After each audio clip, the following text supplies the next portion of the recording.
Ladies and gentlemen, welcome to another episode of Pr0totype. I am Pronago, and today I'm going to be talking about saving the RTS. That's right. Everybody and their mother seems to be talking about saving the RTS. The real-time strategy genre is in a bit of a weird spot with all of these pending titles that are trying to make a big splash in people's minds, expanding their mind to share, or doing all of this marketing, but not actually seeming to move the needle on any game design. And I'm talking, of course, about titles like Stormgate and Zero Space, and I guess to a lesser extent games like Immortal and Tempest Rising, although the former of that list, it doesn't seem to really be doing anything lately, and the latter I think is not really in the same market exactly. It's most targeting the single-player audience, I believe. With all of that said, though, I am an RTS designer. I have been working with RTS content and games since pretty much I was 4 years old when I first played StarCraft. One of the first things I did after trying to complete the campaign as a very young lad was try to make my own maps and campaigns, and that spiraled into where I am now. I'm pushing 30. I've been working on RTS stuff in a serious matter, I would say, since I was probably, 16, 17, 18, where I was really trying to think about design and how to improve things. And, obviously your first forays are never super successful exactly. I think everybody is familiar with that adage. But one of the things that I did learn is that the single player content is not in a great spot. And I've actually recorded a number of episodes of this very podcast on the single player stuff, but I kind of want to step back even from that and talk a little bit more on the fundamental side. After I am done with this topic of recent RTS attempts, and really I would call them failures, I'll also be recapping a tournament that we had recently in Cosmonarchy, which I view as a very obvious candidate for the future direction that RTS games can go in. It is a project that is built within StarCraft 1, but don't let that fool you. It's a very different game. It goes above and beyond what you would normally expect out of a mod, a game modification. It's very much its own game. It has a completely different headspace that you have to get into for competitive play. It's fixated on scale. It's much more about, I would say just organically achieving high-scale battles without sacrificing the low-scale individuality of units and the precision that you can get out of micro. And I think it also gets rid of a lot of the repeated chores that you'll end up seeing without losing, in essence, what makes Brood War the greatest RTS there is. Now, that just is a bit of a hot topic to go for, or maybe even a hot take for some people. Is Brood War the best RTS? You mean that boomer game? Well, yeah, I'll explain myself a little bit later on, but we will be recapping those tournaments and talking about what's going to come on later on. So if you want to see us, put our money where our mouth is, so to speak, over here, there is going to be a link to that latest tournament in the description. You can look around through the timestamps and maybe find some of the highlight games. Actually, in the comment section of that VOD, I have timestamps that take you directly to some highlight matches that I think really illustrate the kind of thing that we're thinking about here. One of them is maybe a little bit more silly than the other because it's like a very novel strategy of not building any units and instead trying to build only static defense, which you can then airlift out with transports. But then beyond that, there are two other games that are timestamped there that are very, I would say, like great highlights of back and forth play, one of them being even more standout than the others. So, start with the banger first, but go through the bangers only series there and see what's going on. I think you'll appreciate it. But beyond all of that, even beyond just sort of shilling my own thing and talking about my own work, I do have some skin in this game is the main reason why I wanted to bring that up.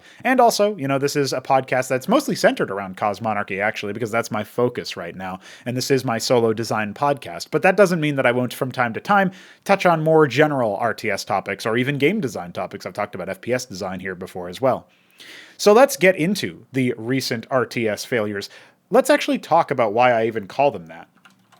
I think the main thing that you can sort of sum up when it comes to games like Stormgate and Zero Space in particular, as those are the most active games that seem to be trying to court like a multiplayer audience, is that, especially with Stormgate and just looking at their marketing, they are very obviously attempting to, I would say, be all things to all people. And that flies in the face of what the RTS genre is in the modern day. I think, realistically speaking, it was a mistake to ever attempt to make RTS into this competitive esports-focused thing. And I mean by that, RTS was always more successful as a single-player and maybe cooperative enterprise.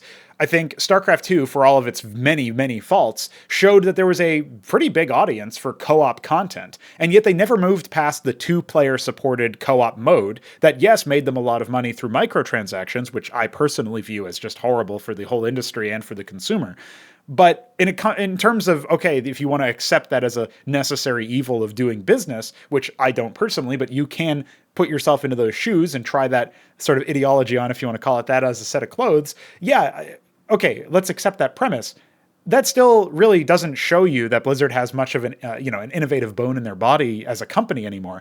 Yes, they made the co-op stuff, which really, if we really stand back and analyze it from first principles of what an RTS is, you expand once, in the whole game. Your opponent just has the whole map under their control. They have got pre-scripted waves, and the mutators add like chores that you have to handle, and sometimes it can be a novel, interesting experience, but it's not like it's all incidental stuff, really. They're trying so hard to make sure that the games always last about the same, that even if you wipe the enemy base, the waves are spawned in. So you can't get out of, you're not really playing an RTS, right? Because if you were playing an RTS, you would be fighting an enemy that's building up as you do and expanding as you do and, stretching their legs, so to speak, maybe trying for some harassment. Maybe that would be something that you would do. It kind of goes to show you that in pretty much any RTS campaign that I've ever played, actually trying to harass the economy of the enemy is a fool's errand. Not because you can't kill their workers, many times you can. The problem is that either they don't engage with resources at all, like some of the StarCraft 2 missions, where one thing that sticks out to me is in the Heart of the Swarm campaign, there's a mission where you have the Warfield character keep saying, get another Gorgon into the fight. It's a very memeable mission in that respect because it feels so low effort. But he's got a bunch of orbital commands that are just placed in the middle of nowhere with no resources nearby. Like, he's not even mining, right? And so that's an example where you actually can't harass the workers. The SCVs only exist there as repairmen, which is a really weird situation to be in. So that's one example, but the other example would be in the StarCraft 1 campaign, because of course Brood War is not, exempt from bad campaign design. I certainly wouldn't say that. You can kill the workers if you want. Maybe that'll break some functions of the very fragile AI script, but at best, you're really just looking at slowing them down a little bit because they tried to defend with the army that they might otherwise attack you with. They have 10,000 of each resource in the bank, and if they go below 1,000 resources in most maps, they'll be fed more resources. So you actually can't starve them out. It's not possible. And this is what I mean when I say that you often are not playing an RTS when you play the single-player content. And in the StarCraft 2 co-op case, it's the same thing. And yet, a lot of people still played the co-op stuff. Now, I don't necessarily know exactly which side of the fence most people would fall on if push came to shove. As in, if you built a better co-op experience, better from my perspective, where you're actually playing an RTS and it is somewhat challenging and you do need to cooperate, okay, maybe you can have some adjustable difficulty levels so that you can have the more casual experience. I personally don't like the idea of adjustable difficulty levels, but if you're trying for mass appeal, which is definitely what Stormgate and Zero Space are, maybe that would be something you would consider. Certainly StarCraft 2 had that, because even though none of it was a challenging experience insofar as you weren't playing an RTS, they can still just add more units to the spawn waves, or maybe add more upgrades to the AI at the beginning of the game, or whatever. So in that situation, it's obviously like, yes, technically you can make it harder in air quotes, but it's not really more challenging. You're not really challenging me by spawning in a bunch of stuff that I can't control, that I can't engage with in the same way that they would engage with me by destroying my production structures or harassing my economy, or maybe making me spend more money on, units in the moment so that I can defend myself, which delays my tech or anything like that. There's not really any conception of that in the co-op stuff, and nor is there any conception of that in the single player RTS either, because you obviously are going up against an enemy that's not playing by the same rules as you. Anyway, enough about that. Again, if you want more information or more takes, if you will, more meditations on design principles within single-player RTS and similar content, I will link an episode of Prototype where I go over that in the description here. It'll be one of the first links that you can see. So, with all of that said, definitely check that out. But as far as the general principles of things like co-op, where you are going for mass appeal and you are targeting the more casual player, I still think that you would want something that engages them with the idea of, actually playing an RTS game, because this is an RTS. It's not, a MOBA. It's not, an RTT, a real-time tactical game where you actually don't have any base building.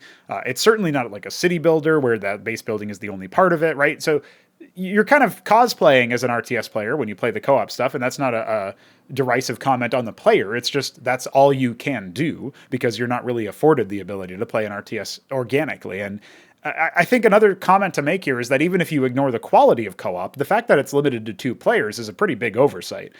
Now, Stormgate's targeting, 3v3 co-op, and that's apparently going to have heroes and stuff. They've been pretty wishy-washy on that. Apparently, the current version of creeping in the single-player experience, or the 1v1 experience, rather, is not even going to be what the creeping is in the final game. Apparently, they're going to overhaul that as well, which kind of goes to show you that they're flying by the seat of their pants here. And I mean, really, you should be concerned about the economic situation where they keep asking more people for more money, including the fans. They went from Kickstarter to equity to Indiegogo or whatever it is. And so, yeah, it's not looking very promising from that perspective. But ignoring the economics and ignoring even the quality of what you've seen so far, I think on a fundamental level, Stormgate is just kind of shit the bed already, right? It's trying to be all things to all people. It's trying to be, a casual experience that you can play, but also a competitive experience that the top players can enjoy and find excellence in, and use Stormgate's sort of, I guess you could call it a canvas, that use the gameplay and the sandbox as a canvas for their artistic behavior and abilities. And I don't say that lightly. That I would view stuff like the professional players in Brood War, or really the professional players in any discipline, as kind of like artists in an analogy, where they are using the game as the canvas. They have the tools afforded to them, and that's their paintbrush, right? And then the battlegrounds and such are the canvas. And they're painting a picture for us, and they're doing it in a way, even though it's competitive, they're kind of cooperating with their opponent to do that, so that we can see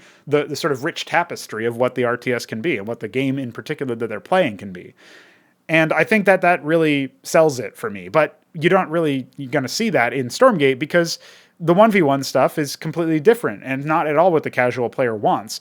And yet what the casual player wants is also not going to be super represented, because there's always going to be this push and pull between the middleman, if you will, the casual player who's maybe only interested in a couple of games every now and then, and the hardcore player that wants to, play for hours and hours out of a day. Maybe they're a streamer, maybe they're a professional player, maybe they're an aspirant for one of those particular categories.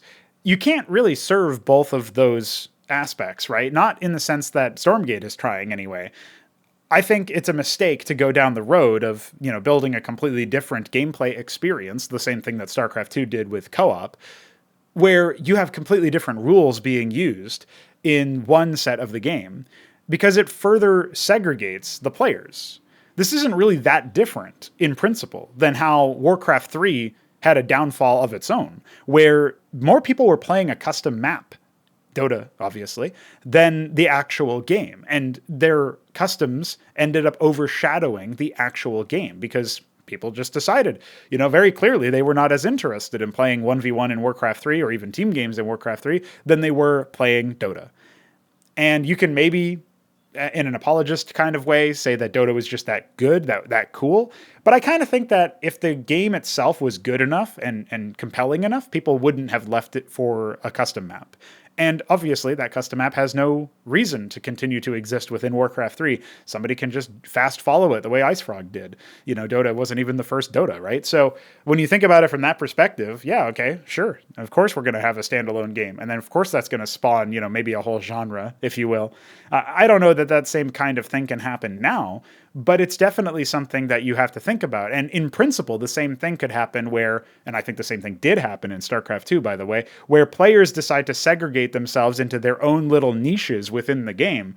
And if anything comes along that serves either one of those niches better than one product trying to be all things to all people, then the people who are playing within that niche are just going to abandon it. We've had a mini example of this in StarCraft 2 already, where people decided to start sort of leaving StarCraft 2 1v1 for Stormgate. They've come back since, because I don't think Stormgate actually does serve that niche better than the StarCraft 2 players enjoy StarCraft 2 1v1. But that's one example, right? It's like, you can see that the danger is there. And you're not going to get as many people playing 1v1 casually if the casual experience is co-op, and that casual experience is completely different and completely separate from playing the 1 versus 1, playing even a team game where you have the same rules by all of the participants in the conflict, and you are going to be experiencing the game, what the game has to offer. And so I think we can use this as a very small niche community, an obscure project called Cosmonarchy, where we're trying to prototype the you could say the new vision, the new direction for an RTS game, where we're trying to go for scale, but get it organically, scale up to it organically. We are very much fixated on that, giving that as an option, showing that as the exciting end game situation. And we've made changes to Brood War's sort of core in order to allow for that. We've expanded the unit limit, even beyond, what you can expect out of Remastered. You've obviously seen more selection as well, and the ability to select multiple structures. There's many changes that we made that make Brood War not what it was, and Cosmonarchy is now basically a separate game as far as, how you actually play it. And we can use the fact that Stormgate is going to fail at convincing the casual player to play its casual thing at the same time as the hardcore player to play its hardcore game mode. We're going to use that just as a way to say, hey guys, there's a different path. You can save the RTS simply by making an RTS and making all of the game modes in the game officially an RTS game mode. Maybe you'll have some differences. One of the things that I'm thinking for the campaign content is that there will probably be factions, which are sort of like sub-races, if you will, where it's the same race, but maybe a couple of units are different. That's definitely one option that you can think about doing, where it doesn't change the fundamentals of how the race is played or, how the game itself is played, but it does change enough that it feels a little bit more on the fresh side. I think that is an ideal situation to be in. That seems like a reasonable enough difference that at least things will be fresh for the casual that might just only be interested in, playing a little bit of the single player stuff, maybe a lot of the single player stuff. Maybe they play it even more than once because it's replayable. But either way, that might be the extent of their interaction with the game. You want to be able to serve that kind of player, right? You want to be able to provide that kind of customer with that kind of value. But you can't do stuff like that and obviously the co-op stuff and, cater towards the casual player in that sense, and then expect that maybe some of those casual players will also become hardcore players, or at least more hardcore than they currently are, more interested in the 1 versus 1 aspect or the competitive aspect in general than they currently are, if your competitive is completely different than your co-op or your single player. It just doesn't make sense on its face. And I feel like it's a non-starter, not just on a conceptual level, but also historically. Again, look at StarCraft 2, look at Warcraft 3. When the game becomes about not playing the game, like co-op with numbers dwarfing the 1v1 from everything that Blizzard has said, and obviously Dota dwarfing the numbers of people playing Melee, that you are just not going to have the same experience. Now, that doesn't mean that you shouldn't have map editing, that you shouldn't have customs. I think that can be a great way to have a more casual sort of game night every now and then, or maybe it'll appeal to the kind of player that, yes, wants to play co-op or competitive or what have you, but also maybe wants to stick around and continue playing within the game you've got, but just wants to play a little bit more casually with their friends, like, I don't know, some sort of Mario Party type experience, right? Absolutely something that can happen, and you should definitely try to allow that sort of thing if you're a designer, because that will give your game more longevity. But you shouldn't design a game with the thought in mind that it's, for one, going to be all things to all people. It's going to be so many different things no matter what it is. It's going to have a completely different experience in 3 versus 3 or co-op or single player or 1 versus 1 or whatever. That doesn't seem to pass muster. But not only that, though, you definitely shouldn't be designing your game thinking that modders and custom content developers are going to come in as fans, as enjoyers of the base project, and essentially save your project. The custom content should be an accessory, not the main focus. And you know what? If somebody comes into our games and uses our powerful editors and our powerful abilities that we have provided for developers to use, and they make something that overshadows our game, well, I just hope that it's because of the quality of work that they have put in, and not because we have failed as developers and designers to create something good that will hold their attention. And I really don't think it can happen if you're paying attention to what your consumers want, what your players want, what your audience is looking for. But if you're trying to make your audience as many people as possible, I mean, you saw this even just in the core design of Stormgate, where they were engaging with people who were saying, on the one side, they wanted upkeep and heroes and slow-paced combat, like Warcraft 3, and on the other side, that they wanted no upkeep, maybe even no supply, definitely, no heroes, and no creeping. Like, these things are not compatible with each other, and yet they're trying to be catering towards all of those players at the same time, those prospective consumers. That doesn't make any sense. I could go on about Stormgate in particular. I mentioned Zero Space here as an addendum, mostly because, yes, it is another title that I think is going to be dead on arrival, just like Stormgate seems to be. But regardless of how the numbers shake out, regardless of whether this is a profitable venture, it doesn't seem to me like they will succeed from a standpoint of actually being a quality real-time strategy title that continues to carry the banner of the genre forward. I don't think you can have a next big RTS. I don't think you can have something that rivals the scale of what StarCraft 2 was when it came out, what Brood War was in the heyday of Brood War, in the golden age, if you want to call it that, from like the early 2000s. You're not really going to be able to get that kind of player base or mass attention. It's a niche genre. And trying to make it all things to all people, trying to make it not niche and more mainstream and have more mass appeal, it's just going to dilute what makes the genre exciting to its niche audience. And then you'll have no hardcore players who are very interested, and you'll generally not going to be able to persuade all of the people that might be interested in a more dumbed down version or simplified version, but it's still a little bit too weird, hardcore for them.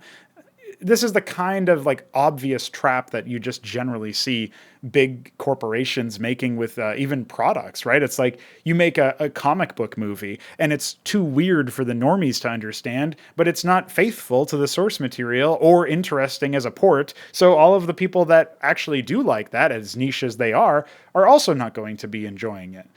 Yeah, sure, you can try to blame superhero fatigue, but I don't think there's any corollary for RTS fatigue, right? I just think that the RTS is a niche genre, and it being a niche genre is fine. It having more pull as a single player genre is also fine. It's hard to sell people on the idea of a 1 versus 1 competitive game anyway, because obviously it's hard for them to think of themselves as the only person they can blame. I do think a lot of that stuff is a little bit fugazi insofar as I feel like it's all a little bit fraudulent. People overestimate the social impact, in my opinion, of, oh, if I play a team game, at least I can offload the blame of others. I think you can make a game that just inspires people to aspire to something greater by the performance.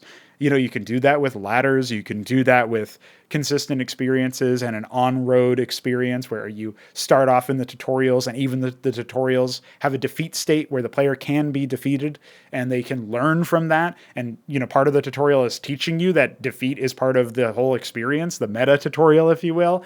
And having all of that is something that our work will have. And I think you will see results, but even then, I'm not thinking, yeah, this is going to be the next StarCraft 2 in terms of player base.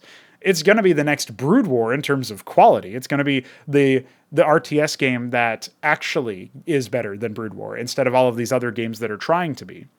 And you know what? If you don't think Brood War is the best RTS, replace it with the RTS that you do think is the best. Just imagine something better than that. And doesn't it have to be more focused? Doesn't it have to be more learned of its history? Doesn't it have to avoid making so many mistakes that other RTS games have made? In this case, Stormgate is trying to be both Warcraft 3 and StarCraft 2, and yet it hasn't learned from the mistakes of either of those titles. So that's my thesis, and I hope that I have convinced you to at least entertain the idea.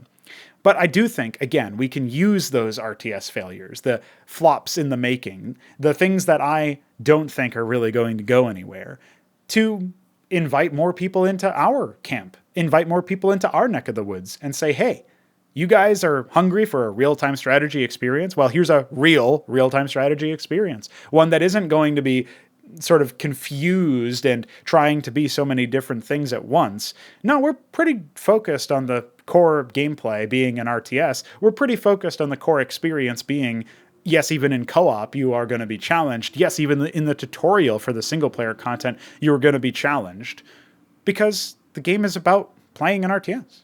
So why would we make it anything different? I hope it's been a little bit thought-provoking. And now we can move on to the later topics. It was an exciting time this past Saturday where we hosted the first competitive event of Cosmonarchy in year 2, 2024. That's right, we are in the second year of actual competition. I guess technically the first year did kind of start in January when I patched replay support and we started getting 1v1 castovers. Now they're just referred to as casts because apparently castover was too vague a term. But generally speaking, I'm happy about the way that things have been going in that department. We've certainly come a long way since then, both in terms of player skill, map design, and, classically, the actual game. One of the things that I'm most excited about as it pertains to these kinds of events is that the invitationals are a little bit more casual, a little bit more one-off, right? There's only the group stage, the battlement stage as it's called now, for Acropolis. There's no such thing as like the playoffs or the qualifiers. It's just, hey, you available? All right, hop on in. It was a bit exhausting, once again to do 4 groups, and that did mean that it was a nearly 12-hour broadcast, but I should probably be used to it by now. It's just, I guess, jumping right back into that sort of flow without any onboarding. It was just straight up, go from no event to 12-hour event. It was a lot for the casting, and I appreciate Nablime coming in partway through Group B to bring out most of the group, as a result, most of the tournament with me.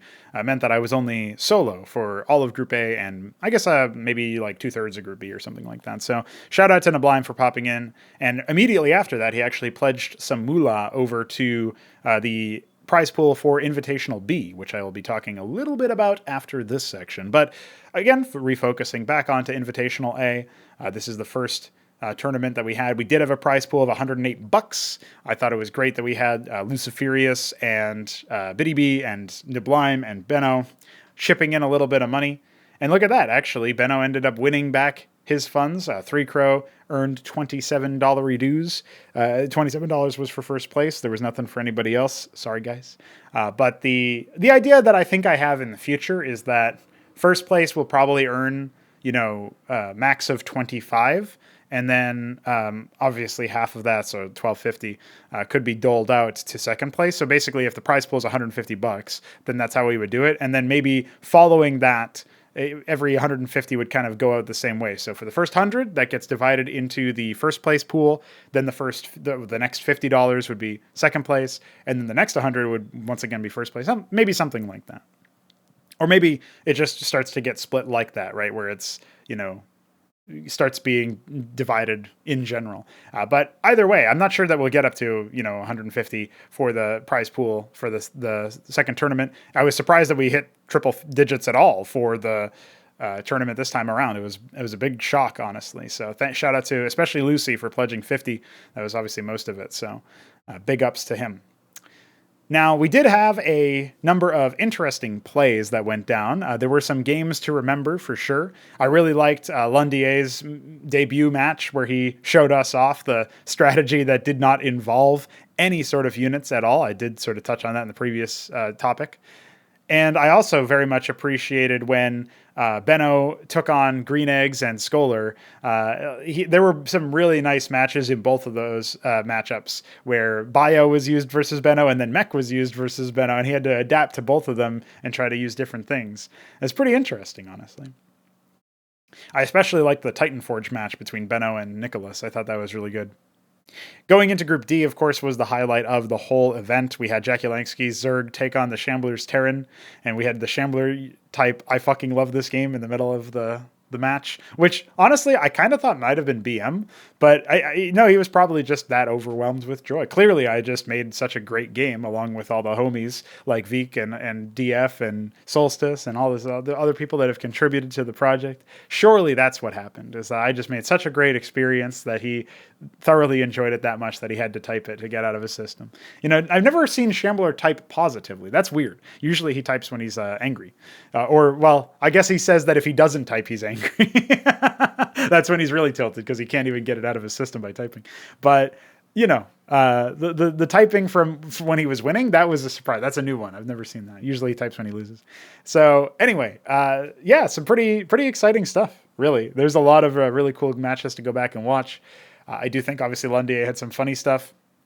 There was a cool match that was happening in Group B between Biddy B and Newt, but unfortunately, like partway through, we did have a desync. So that's a shame because the Solarians were doing pretty well, and then at some point randomly, I guess there was a bit of a whack job moment, but Beyond that, though, it was still really cool to see what happened with Benno and Green Eggs, Benno and Nicholas. Obviously, Jack and Shambler were a pretty good match. And Lucy, honestly, took Shambler to task on the Purgatory. I thought that was a really cool match.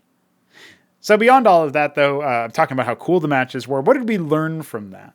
Well, there's definitely some things that we learned. Certain mechanics are a little bit awkward with like unloading and how it unloading structures doesn't always respect the building grid in terms of where you can actually unload it. Really, what should probably happen is that like you get a placement box or something, but I don't know if that would be great for the UX. So I'm just thinking about it from the perspective of making sure that it adheres to the placement grid. On the side of the I guess the other groups and stuff, we did learn a lot about the maps. I thought, especially in the later stages, one of the things that I learned about Pantheon, for example, is that those ramps are pretty small, and that does make the middle of the map probably a bit overdetermined. Vika's already said at least that part about the middle. I don't know if he knows that the ramps are what I was contributing to it so negatively, but that's my estimation of it. However, I did really still quite like the whole rotating armies into the middle and trying to get there. It's just it was probably favoring Zerg more than it would favor the other races, because if you go mech as Terran or if you go anything as Protoss, it's going to be a lot harder to get up there. More food for thought in that respect. We didn't really see too much. We only saw Blood Drought once. The other maps that I think Cossetus was only played once as well. And then, so like there was definitely like a situation where we could have maybe had more matches played on some of the maps. But despite all of that, I still think that it was pretty cool to see what's going on in terms of the overall oeuvre, I guess, of different players. Titanforge got played a number of times.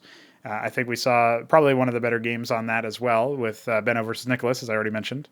So, we got to see some interesting details about that. We definitely got to see some cool stuff about the game state, which obviously this is the first tournament back after the Scarscape update, which is essentially where we're trying to incentivize bigger army sizes and have more bigger armies a little bit earlier, but more tech a little bit later. And maybe something that will help contribute towards that is like dropping the ridge count or gas node count in general for some of the bases. I'm very much experimenting with different resource layouts and obviously the map layouts as well. One of the things that we were thinking about the 1v1s and supporting like longer play is providing either maybe more time before depletion on the mineral nodes, or more likely we're going to just have bigger maps with more expansions. But that poses a different structural issue that we're going to need to try and resolve. So time will tell what we've got, but I'm very much looking forward to solving those kinds of problems and experimenting with different things. I've been trying to experiment actually with rotational symmetry, but SEM Draft is not cooperating with me on that. So I'm going to need to look a little bit deeper for if anybody has guides on that over on Team Liquid, because it feels like something that shouldn't be so arcane and difficult to work with, but I know that there have been maps made using these features, so I just have to figure out how they're doing it, what their tricks are. And so maybe that'll just be like opening up the maps that were made that way and trying to reverse engineer how they got the tiles placed that way. Because you could probably just do like the painstaking amount of like counting from this spot, this is how many tiles I'm putting here and so on. And then, hoping that it works. But that sounds a little too manual. I feel like probably we had maps that were made using these features that people just figured out how to make them work properly. So there is all of that. Definitely one of the things that I'm happy about is that I ended up going through and updating the match overlay a little bit. And I feel like that did add a little something where there's like a pattern in the background and there's, it helped make it feel a little better as far as, it's not just the same overlay that I use for the casts on the channels. So I think that hopefully made it feel a bit better. Definitely something to think about more in the future too, is like, should we be adding more elements to it, or, what else can we even add to it in general? One thing I was thinking about is maybe like player stats, but that's probably something to do for, like we'd have to painstakingly perhaps plug that in between matches and such. And so for groups, it's probably not as feasible. Maybe something for, that's like a more production oriented element where if you had a producer or a stats guy actually doing that for you and preparing the asset, it would be a lot easier. But when you're also trying to cast and like navigate the maps and stuff, I don't know. It's a bit difficult. So another thing I'm kind of thinking about for formats is I know in ASL, they basically have the map veto happen before the first match is even played, where we have a different format where the loser picks the next map. And so you need to play out the map to decide who picks. And as a result, you can't just have like a more straightforward map veto in that way. I wonder if it wouldn't be worth experimenting with that style of map veto, where everybody gets it done beforehand, and that would smooth out the in between, like the lobby times or whatever. And it would also help with some of the players that don't know the maps as well if they just have one moment where, like one 5 to 10 minute period where they sit down before the game, before the stream goes live or whatever, and then they like figure out the maps as it is. That could probably be, I think, pretty ideal. So we might experiment with that maybe for the next invitational. I guess it would have to be the next playoffs thing, right? So probably not for the next invitational then. So, I guess I can use this opportunity to talk a little bit about the next invitational. I am very much interested in how this one will go. For me, the next move that we have is definitely to invite some of the people who have been playing, say, StarCraft 2, StarCraft 1 for a good while. I've already reached out to some amateurs like Urbmon, who many people will have known from his streams and his recent placements in things like BSL Hostile League and stuff. I have plans, once the fraud launcher is up and running, to invite a bunch of people from CPL and try to really grow the player base. And Nablime and I are then going to probably cast some matches that are like introductory, basically, and saying like one of the things that we thought about basically is having this whole event that's 3 groups. And so the idea would be the first group is like total newcomers, perhaps, that are like, okay, these guys have not played that much, and or maybe they've like watched some of the stuff or whatever, but they're like relative newcomers anyway. Maybe not total newcomers, because that might not be the best games, but relative newcomers. And then the whole time, we'll be talking, maybe they play Brood War a lot or something like that, right? Maybe they'd be people from CPL that we organize ahead of time to say like, hey, would you like to try this? And, we might provide like a prize pool. My thinking was actually, maybe you get like $5 for showing up, an additional 5 for second place, and an additional 10 for first place. So it would be 15, 10, 5 for the map pool. And so that would basically be $30 per group. So that would be a hefty chunk of change, that would be, if we were going to do 3 groups, that would be $90. And I don't know if like the top tier, because like the way that the groups were going to go is that we'd have the newcomer group and then the established veteran group, like, maybe this is like 3 Crow Biddy B. I'm trying to come up with somebody else. Well, I guess that's a problem because they're both Protoss, but we would want like a TZP, right? And so ideally it would be something like, a Zerg in the middling category, like the class 2s. Basically that would be that group. It's like, it's a class 2 group where people have played a lot. We've got a Terran, a Zerg, and a Protoss. That would be ideal. Maybe it could be Dead Infested for the Terran, and either Biddy B or 3 Crow for the Protoss. And then I guess maybe there could be some, I don't know who's a class 2 Zerg. Sipiak seems like he'll be too powerful for something like that, but it is possible that he might end up doing it. And then on the third group is obviously like the heavy hitters. This would be like Hapsea, Protoss, Nablime, Zerg. Well, I guess Nablime's casting with me, so maybe not. Hamster, Zerg, but Hamster's playing Protoss now too. I don't know. And I'm not sure, maybe Newt's Terran, like he seems like he's figuring things out and playing a lot of matches lately. So feels like he's doing pretty well. And maybe Jackie Langsky will be a class 1 player by then and he can be the Zerg, stuff like that. So, or Shambler, right? Shambler's also a Zerg main, even though he played Terran recently. So the main stuff that I would say out of that is just like, can we get enough people to fill those slots? And can we incentivize people to come on over to do it in the first place? And then basically for the CPL side, it's like, that will, and for general Brood War, right, as like a spectacle event, we'll be essentially casting it as like Brood War friendly or StarCraft, like non-Cosmonarchy, enthusiast friendly, like people who are maybe checking it out for the first time, they'll be able to see. And then that first group will be really instructive because the whole idea would be, oh shit, I'm like, these guys are also, they're kind of exploring and figuring things out. Like ideally there won't be totally like that's their first game, but maybe they go through and they like have received a brief. They've watched some of the videos. They've maybe played a couple of times versus the AI or even versus other practice partners or whatever. Like maybe they get like a day or 2 of prep, right? And then they confirm that they're good. And then we get rolling.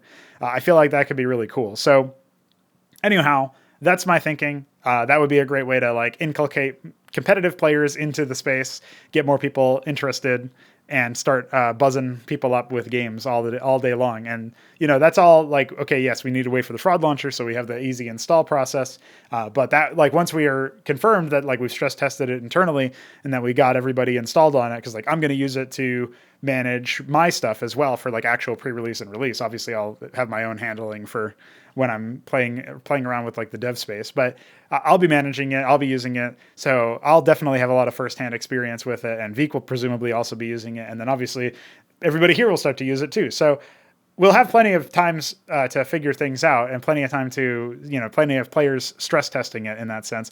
But then we'll really get the people coming in and downloading it and trying it out. And so hopefully, like the download links and stuff work out just fine and don't get overwhelmed. But I think we'll be all right. So there you have it. Some exciting plans for a future tournament that is not the second invitational, but is instead some kind of like, I guess, onboarding event. And so definitely something that I feel really strongly about. I think it'll be a really, really cool option for just in general, the players to experience Cosmonarchy for the first time, learn about it, and see some really cool games, from newcomers, then the veterans that are maybe a bit cheesier, and then the heavy hitters, right? It's almost like a boxing card where you have like the undercard, right? And then the top billing. So that's sort of how I'm breaking it down. Now let's talk about that second invitational though. March Invitational B is a big deal because this will be a Class 1 invitational with some invitations going out for the performance in the Invitational A, but also performance in general most recently. And so I have invited Newt already. I'm still going to wait for signups to come in, but I believe I will invite Benno and potentially Jack Yelansky as well. I'm not sure, like winning the tournament, I thought about like, okay, if you win your group, you get the net invite. But, it turned out that Pr0totype wasn't actually that tested. I don't know about, obviously Shambler's going to sign up as Zerg. So Jack as another Zerg player, like I'm not worried too much about the racial balance or whatever, but, it seems like he could be a strong contender. But I might want to see like a couple more games out of him. And then hopefully like Pr0totype can continue practicing as well and continue getting games in. And then I can get like, okay, if you're practicing for this sort of thing, yeah, sure, you can get the invite. That'll bring us up to, obviously I've invited iSarcasm, Anansi, Hapsea, Vika signed up, Hamster is signed up, that's Zerg and Protoss, and who else signed up? The Shambler is Zerg, Nibelheim is Zerg. So we've got 3 Zergs already and a Protoss, and so that's pretty funny to me. Because Veek was supposed to be Protoss, but he switched to Zerg for this event, probably because of the Matroleth infestation. He really likes that. What else do we have? Yeah, I think Benno apparently is Protoss, right? Could come in then, and then we would still need Terrans. That's Newt, is the sole Terran player right now. If Urbmon comes in, which he said he was interested in doing, he said he was down for the event. It'll be on the 16th of March, by the way. So 2 Saturdays from the past tournament. We will end up seeing him probably play Zerg, I would imagine, right? So there is that as well. And I don't know, if Newt's the only Terran, that might be really funny. But so far we have 4 players signed up, I believe. Let me go ahead and confirm that. Yes, indeed. Presumably Newt will come in as Terran, and then we'll have that, Benno, Jack, and Pr0totype, if we were to go for that idea of like getting the top people from this past tournament. So that'll be, we'll add another 4 to the list of 4 that we already have. That'll be 8, and then we'll have like Urbmon for 9, and so we'll be able to do 3 groups minimum. Maybe a 4th group will foment if we get more interested people. So we will see. I have also reached out to players like Ranged, Jiraiya, and some other people from Hasu League. I'll probably message Art of Turtle as well. I know he's a Terran player. At least I'm pretty sure he is. And so getting him in, he's already like aware of the project. And so if I tell him that there's like prize money up for grabs and, we're hosting this tournament on the 16th, he'll have time to practice or whatever. It would be an easier sell if these guys had like an easy installation. But obviously like this is on a per player basis. I can help them get set up. And so even though the process is painful, it's still, I think pretty like, hopefully they trust me enough to let me to listen to me when I say, hey, added a folder exception for Windows Defender. That's pretty much the main thing. But the launcher is going to automate all of that stuff. I think it already does currently. So like in our internal build of the 2.0. We just need to get it downloading and unzipping the StarCraft install, running the reg fix then, and then putting the Cosmonarchy files into the correct folders, as well as, of course, then, I guess, creating the folders, putting the exceptions in, then downloading Cosmonarchy repos, and then, obviously after that, it's just keeping things up to date, right? So that's a lot of oh yeah, it's just this, but technically on the internal side, it can be more complicated. Vik has been struggling to make certain details work where like really the library for Git is the biggest problem, I think. He's using libgit 2, and it doesn't seem to want to behave with things like Rust. So if you're looking for internals, any things about the internals, then now it's like we're using WebView, which is not ideal, but it seems like the best option because programming anything these days is like either Electron or it's like Qt. And Qt is super bloated and Electron is super unperformant. So you're kind of screwed no matter what.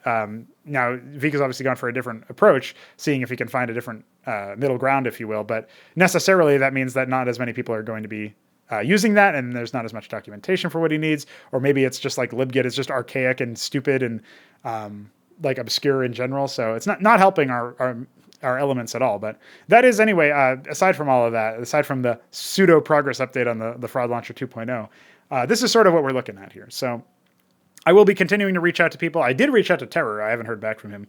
Odds are we won't be getting anything from him, but it'll still be cool to get all this stuff taken care of and pop things in and see what we can do. I'll probably be looking to see any other Terran players that I can find on Twitch or whatever, and just say, hey, we really need Terrans for our tournament. You want to come in?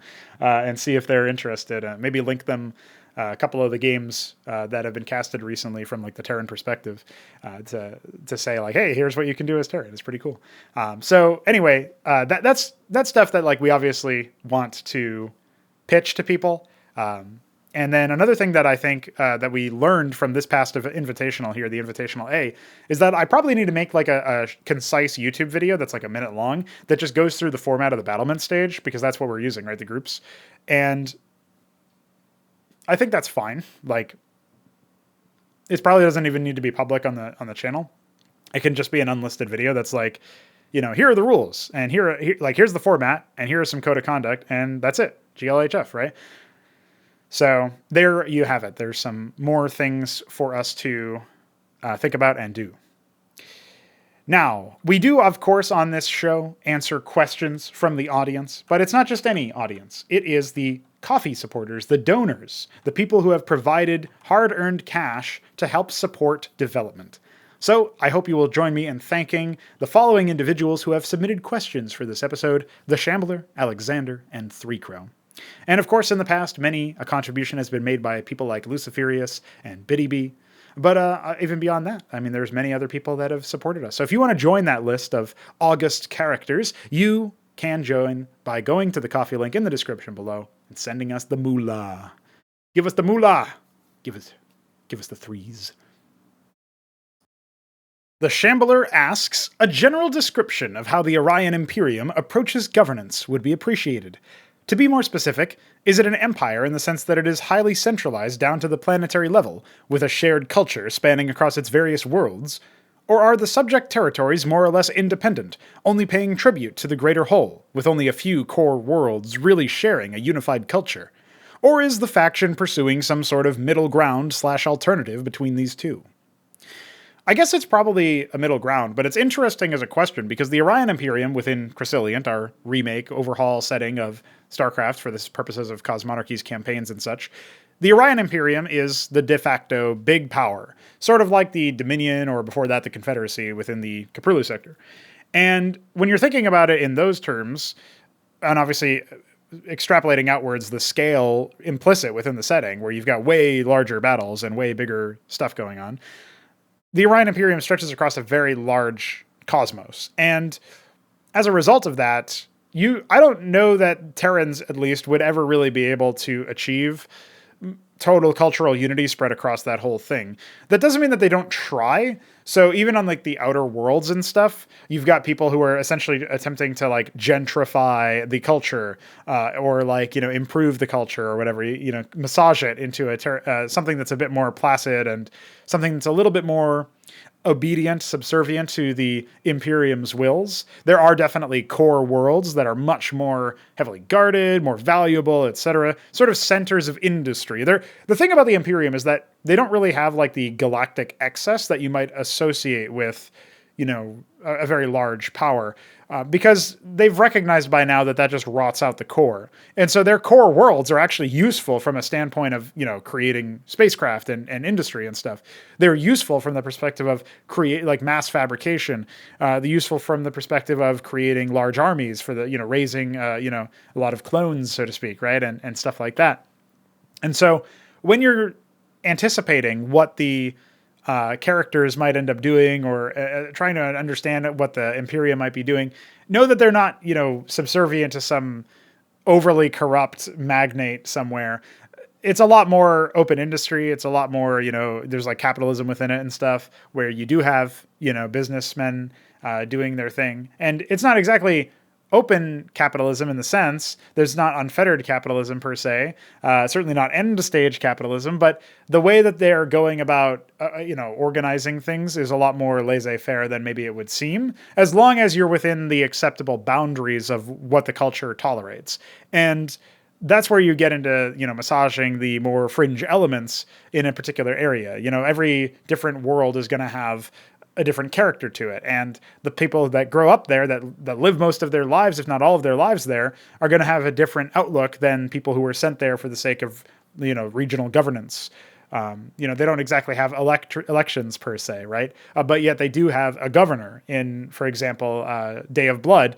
You're actually rejecting against, you know, sort of rioting or trying to incite an insurrection against the governor and like the local leadership, because you think that you can take care of your faction believes that it's capable of taking care of itself better than the Imperium can. And the Imperium recognizes that this is something that, for one, you know, you can have an eminence cascade, as it were, where you have this sort of thing happen where all of the people try to rebel at once because they see weakness in the air. And the other thing that they know is that actually, like, these fringe colonies are still useful because, if nothing else, they serve as buffers for invading forces that come from that neck of the woods, right? And they're detection posts and they're military posts, and they do serve as assets, even if they're not useful in the sense of manufacturing or resource harvesting or raising an army or whatever. They're still going to be useful from a logistics standpoint on a strategic map, if you will.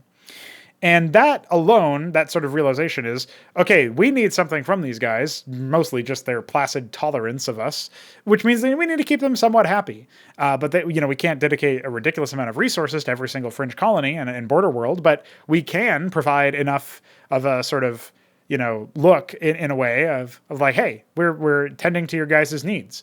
Well, this particular governor does not tend to the needs, and as a result, he is, you know, there's an insurrection against him. And whether he's deposed or not will depend on, you know, where the story goes, so to speak. But that's sort of the premise or the pitch for that particular mission. And it kind of shows you a lot about how the Imperium governs. They take this threat seriously enough that they deploy a pavilion.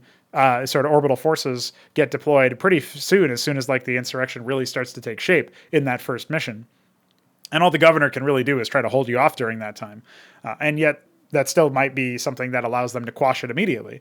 Now, that doesn't mean that they're like heartless per se, but it does mean that they recognize, okay, we can't, you know, if it's already started in motion like this, we need to shock and awe, and then after that, promise change. Like, basically, the governor's role as a governor is over. He's going to get deposed basically no matter what. That's sort of like the way that the Imperium would work. Is like, you allowed something like this to happen on our fringe world, you are clearly not fit for the job, because, you know, things are, you know, happening too much that like, you know, the business people don't feel safe. Obviously the people don't feel like you're looking out for them, so they're going to start to have an uprising, and there's enough of it to really start to threaten, to the point where we had to deploy actual, you know, Imperial forces and not just the local guard. Okay, yeah, you're out here, dude. We're going to install somebody else.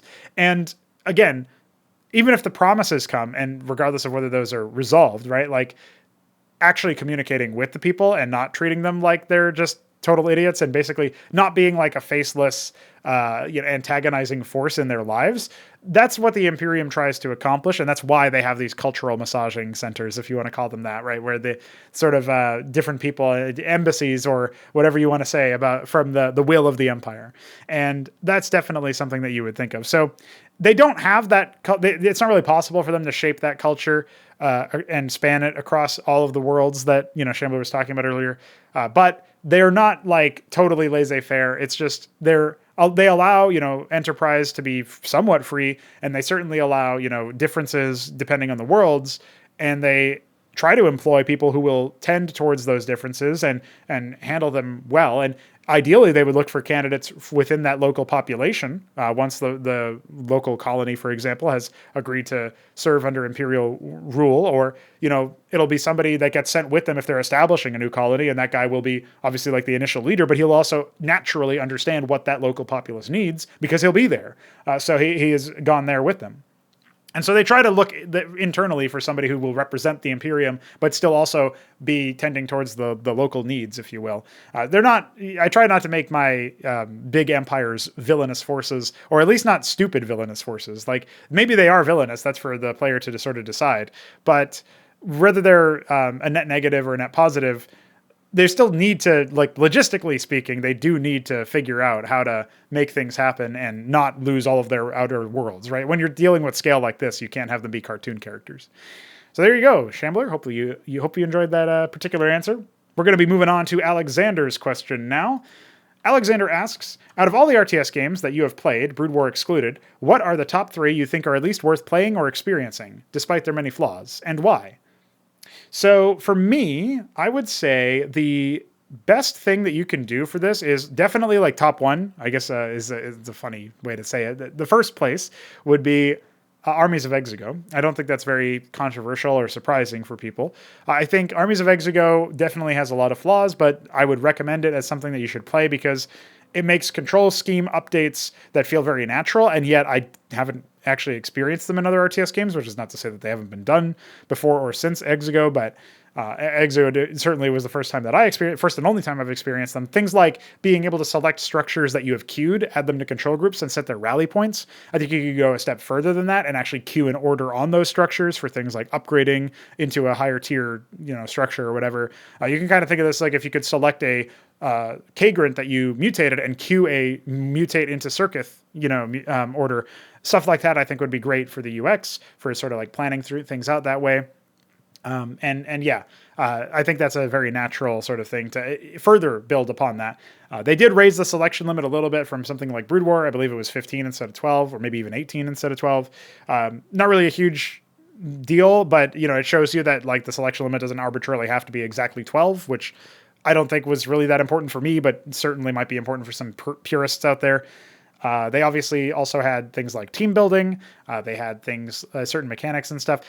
And also, it's kind of worth playing also to experience the faults in the game as well, where some things are clunky, some things are not great, some things are definitely dumb, like the fact that they have RPG missions or micro missions or whatever you want to call them, and they have like veterancy and this like weird thing that they got going on. And the only one that does it in a way that's like reasonable is probably the Fallen, where they have like global veterancy, which basically is like a combat experience upgrade, if you will, where it applies to all of their units at once. But everything else is a bit silly, like because you've got veterancy, but you also have like the beasts that sacrifice their units for HP. It's like, okay, well, if I'm sacrificing my units, then it doesn't matter if they're high veterancy, right? Like, or maybe it disproportionately matters which specific one that I pick. It's just awkward. And the humans obviously have veterancy too. I think I don't actually know. They might be called Empire or something. I forget if they're called humans or not. But those guys have veterancy. And yet they just have like auras with like +1 armor or something. It's like very, very minor. It feels like it was just tacked on, right? It doesn't feel like it was a real thing. Certain details about their graphics are not great, like their particles and stuff. But in general, I think it's worth playing to know, like, okay, this is what control scheme improvements could be made to like general RTS ideas. And, at least in a way that's like kind of novel in that respect. And then you also get like just, I would say like an adequate game out of the experience. And it's not horrible. It's just obviously pretty far from what I would want out of the single player content specifically. Just play Skirmish or something, right? Okay, we need to pick 2 more. I'm reticent to pick Five Nations because it doesn't have any multiplayer. So I think I kind of have to skip that, but I will say the name and maybe have to come back to that for like the third place. Honestly, I'm going to say that the second place is probably Red Alert 2. Because if I have to be objective about this, I really don't like the Red Alert setting, but some people think it's the greatest shit ever. So clearly that is not something that is like, relevant. And as far as the RTS is concerned, Red Alert 2 had the most functional game state, I think. It had the most functional control scheme. It did have some stupid things like select all army across the whole map or whatever, but I think it achieved the... Oh no, Officer Todd is here. All right, Officer Todd's gone. Yeah, I think Red Alert 2 achieved like the greatest balance between things like scale of the armies and different engagements. Unfortunately, all the Command and Conquer games are pretty hard countery, and the campaigns usually are not very interesting. But at the very least, it had a functional game state, and it is worth playing there. And that means that I can say with confidence that my third top 3 game is going to be Warlords Battlecry 3. And this is a weird pick because obviously it has a pretty hero-centric aspect to it. But you can configure the game to not involve heroes, and I don't know how functional it is in that environment, but it's certainly something that you can do. I think you'd probably need to start with you'd probably need to add more units in the early game that can convert mines, because that's the only heroes are your only way to convert mines in the early stages of the game without building like a proxy town center and then doing it that way, and it's very slow. So it might not be functional from that perspective, but that's kind of an easy fix maybe from like a modding standpoint. However, in the context of building out like an understanding of the RTS genre, I think the biggest thing that Warlords Battlecry 3 does is it has some overlap between some of the races, but it has like a lot of different races. They're called sides in that game. It's like essentially factions or races or whatever, playable factions. It's got a lot of them. I think it's double digits, actually. I think it's like 11 or 12 or something, maybe even more than that. And so it's worth playing for that alone. So again, I'll sum everything up. I'd say Exego for like the overall package of a game that tries to do something better than Brood War, tries to be better than Brood War, better than what came before, tries to learn in some ways from Brood War, and push the scale, and obviously in a very different setting as well. You don't really get too many fantasy RTS games that are actually good. Like Warcraft 3 is terrible.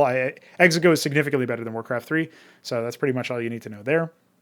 I would say for the second round, you would Red Alert 2 for like I guess an alternative experience than StarCraft, an alternative control scheme and the different ways that like the production works and stuff, but still makes a functional RTS experience, proving that you don't need to keep exactly to the way that the Brood War methodology works to make a reasonable game that is actually playable and not horrible. Even though obviously it's very far from what I would want. And then the third the third game rather, is of course Battlecry 3, Warlords Battlecry 3, just so that you can prove that you can make a functional game with a lot of different races. So there you go. That's my set of answers for Alexandr's question. And now we close things out, as we often do, with Three Crow's question. If you had to design a ready room, a space in which a player could walk around as a commander for a faction prior to starting a mission, what elements would you include to make it interesting? Well, Three Crow, this is a very cool question, because I was already sort of thinking about this for the Xibalba RTS and sort of plotting it out. I wasn't thinking that you would walk around freely, but I wouldn't mind that situation. Maybe you would be like a controllable unit almost from a top-down, like the RTS view. Or maybe not, like maybe it would be like more point-and-click adventure style or whatever, where you pick a spot and your character will walk there. But either way, I think it's really cool to imagine a situation where you have the ready room, you have the immersive sort of briefing where the characters are actually there, or maybe on a view screen or something. And so that would, for one, that would be what we would do. The ready room would also be where the mission briefing is.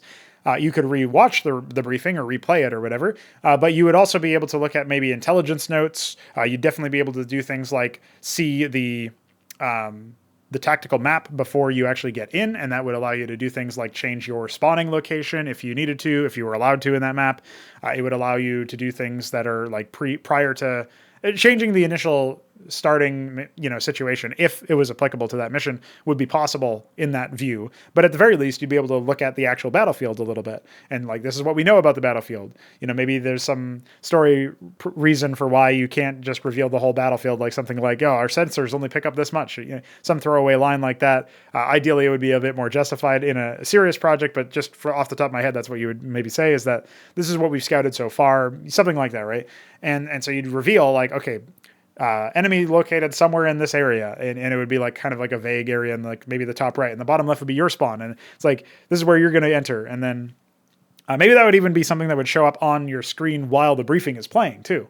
And then so after the briefing, you would actually still be in the tactical map, and then you'd be allowed to maybe modify certain details, like who spawns where, if it's like a two player like co-op map or something like that, or just a player where you have a map where you have it's still playing single player, but you have an ally. I think that could be pretty neat. Modifying your starting units, perhaps, entering into a pre-building phase, stuff like that. And then, so there would be that as a view or as an option. You'd be able to open that back up after you exited to go back into the ready room in the first place. And then there would definitely be intelligence on like who you're fighting, the kinds of playstyles you can expect, some lore tidbits that you could choose to engage with if you wanted to. And beyond that, there would be like, so far the elements are like the view screen, for briefings and stuff like tactical maps, whatever. And then you being able to all edit that stuff if it's applicable. And then obviously the intelligence that you have, the intelligence reports on the situation. And then I think there would probably be like, this might not work for all of them or all of the situations, but maybe there would be like a specific like training sim situation where you could quickly like put yourself into a spot that, like almost like a unit tester. Like in StarCraft 2 has this custom map that's a unit tester where you can like have a couple of different prefab terrain things that like exist in the melee maps, and that would be like up a ramp or down a corridor or whatever. And then you'd be able to spawn like, okay, here's a simulation of like all of the Protoss units against all the Terran units or whatever. And you decide how many, and you'd be able to see how many resources each one of them required. Something like that, but in this environment would actually be pretty neat, because maybe you don't even bother using it initially. Maybe it doesn't even become available to you until you've been defeated in a mission. But the idea would basically be like, hey, if you want to study up what just happened to you, you can simulate that. And maybe it would even track like, internally, there would be like a situation where you have, here's like, the tracking of like this unit killed you, or like this unit was instrumental in your demise. And so it like shows you that unit, and then you can like practice fighting it or whatever. And it would just be like a micro battle simulator, but it would give you enough familiarity with what's going on. And you would also understand like how much money that was. So you'd know that, if I snipe this unit or whatever, it does this thing. That would be complicated to implement on a technical level, but I think that would be really cool to add, and something that would definitely reinforce the idea that the campaign is about learning from failure, learning from defeat, learning from hardship and struggle. So there you go.